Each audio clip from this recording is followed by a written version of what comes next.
It's time for possibly the most shambolic show you will ever see. We can't use like 3 or 4 of our people, and we were running out as it was. Oh boy, we're in trouble. Let's run the intro.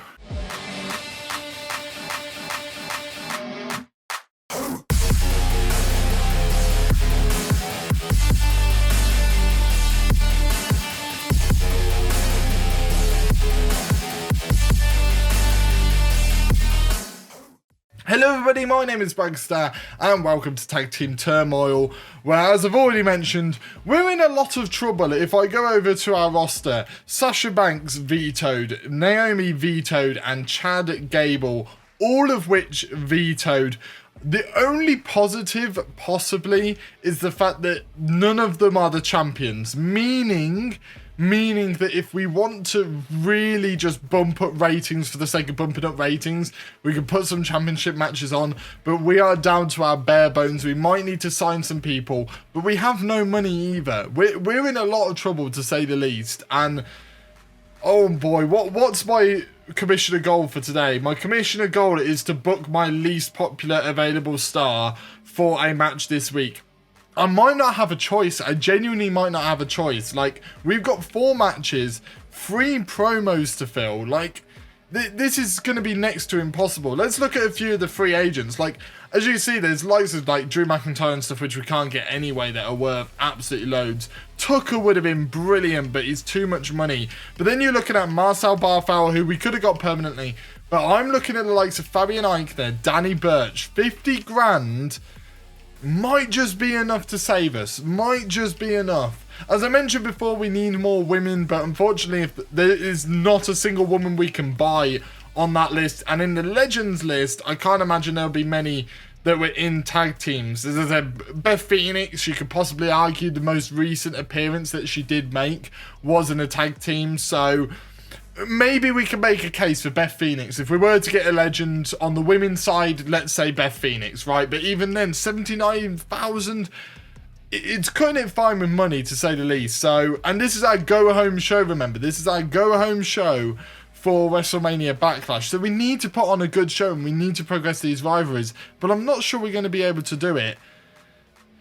Let's book the show and see what we can do. Right, so we've booked the show, but what I am going to do is I'm going to do this. I'm going to veto the opposing show's most popular star for the pay-per-view. That's what I'm going to do. I'm going to do that to Raw for next week's show, which is week 5, which is the pay-per-view. Confirm that. The veto is applied. I managed to buy that quite early on. We're not going to use any of the others for now because everyone seems quite happy. And this is my show. We've got Xavier Woods versus Otis. Then we've got a call-out promo. Oh, you didn't see this coming, did you? I managed to find a way. I was thinking, do you know what? If I use the call-out of one of the people in the rivalry, does it call out the other person that's vetoed? Damn right it does, meaning that I can progress 2 of the rivalries. Get in. Right, so that's what we're doing. We've got Xavier Woods versus Otis. Then we got Kofi Kingston called out Chad Gable. Then we got Billy Kay versus Shayna Baszler with Peyton Royce running in on Billy Kay.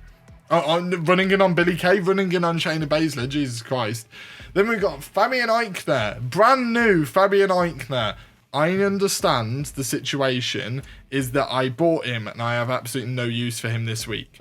But, and this is a big but, he might be useful in the long run because I can just keep renewing his contract. And in the future, if Marcel Barthel comes on again, or any of the Imperium boys, I've at least got one of them. So that, you know, it works. It works.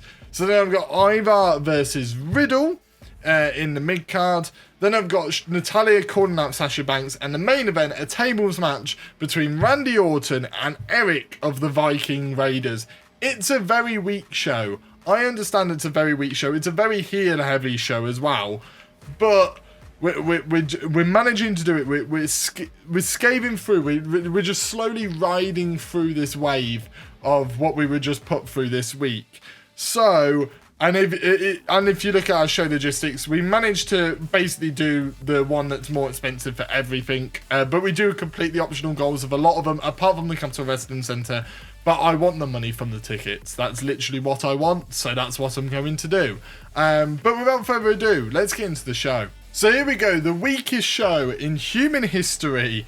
Here we go. Xavier Woods versus Otis. Who will come out on top? Oh, Xavier Woods. I thought Otis was winning that one. No, it's Xavier Woods. 2-star. 2-star. This is going to be a poor show. Then we've got a call out. Kofi Kingston calling out Chad Gable, making it a level 3 rivalry, which means we can blow it off at the pay-per-view. Thank God. Then we've got Billie Kay versus Shayna Baszler with a run-in from Peyton Royce. Who's going to win this one? Billie Kay manages to win. Peyton Royce helping her tag partner. It's a 1-star match. It was heel versus heel. It was never going to work. Then we got Fabian Eichner with a South promo, which was a good South promo, upping his popularity by 3, which is very, very useful.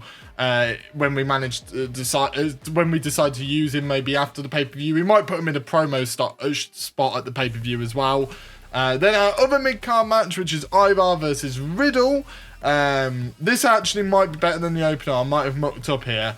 As Ivar wins, it's a 2-star match and it grows the rivalry to level 2 between Ivar and Riddle. So it's just on par with our opener, which isn't too bad at all. Then we have Natalya calling out Sasha Banks, which was an okay promo and didn't up the rivalry, unfortunately, which is very, very frustrating. And then you got Randy Orton versus Erik in a tables match. This should be the best match on the show. Randy Orton wins, and it's a 2-star match. This is the worst show this is the worst show I have ever put on in this game. The worst show by a country mile.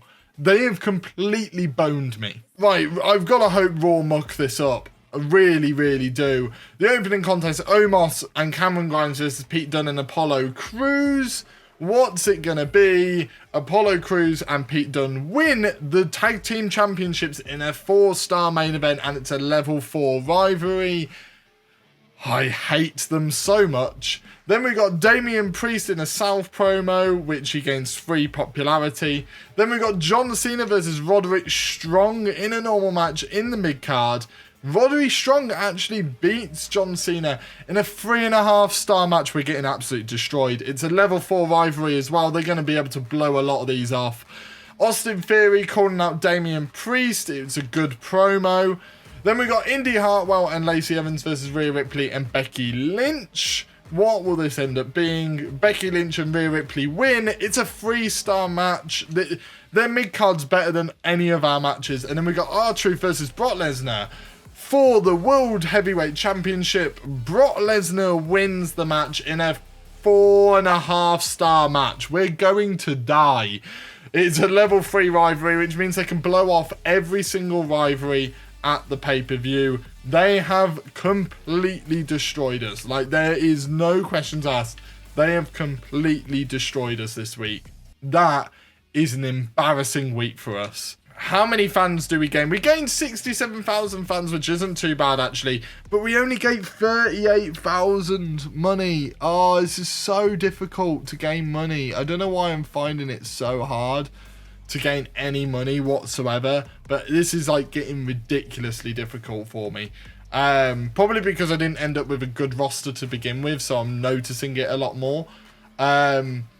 But yeah, we got nothing on this right-hand side that we are told to actually pay attention to, which, I mean, just says a lot about our show, really, doesn't it?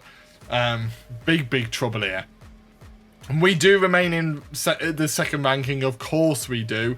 They gain 93,000 fans. We need to win this pay-per-view, and 44,000 dollary dues. So they're in a lot more money than we are. Rhea and Becky Lynch work well as a tag team, and Omos and Pete Dunne are great in tables matches.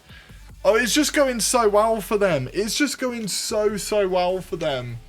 So they remain in first by like 30,000. If no one gets vetoed, which if they veto me again, I might actually throw everything across the room. But we have vetoed their like their top most popular star, right? Which I'm pretty sure is Brock Lesnar. So they won't be able to use Brock Lesnar at all, which also means they don't get to blow off that rivalry, which is useful for us, because that means then they have to do that for longer, which means they can't do more new rivalries, which means they might have to reuse some of the old previous rivalries and this and the other. So that's what I'm hoping for. It might mess up a few of their plans. WrestleMania Backlash week. We get no emails this week. Absolutely zero emails, but we do have to fill 5 matches and 4 promos. We're not going to be able to do that. And we've got to ensure that Shayna Baszler wins the fights this week, so then we get to double cost our opponent. That's the bloody aim for that. That's for sure.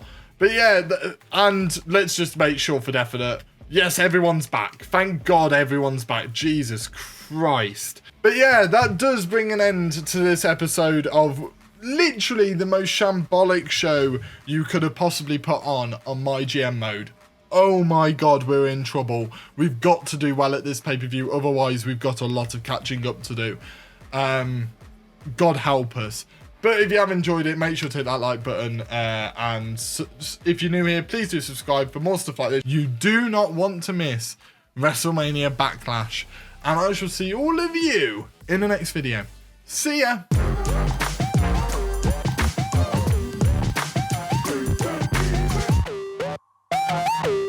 We've been completely boned. Absolutely completely boned. Oh my God.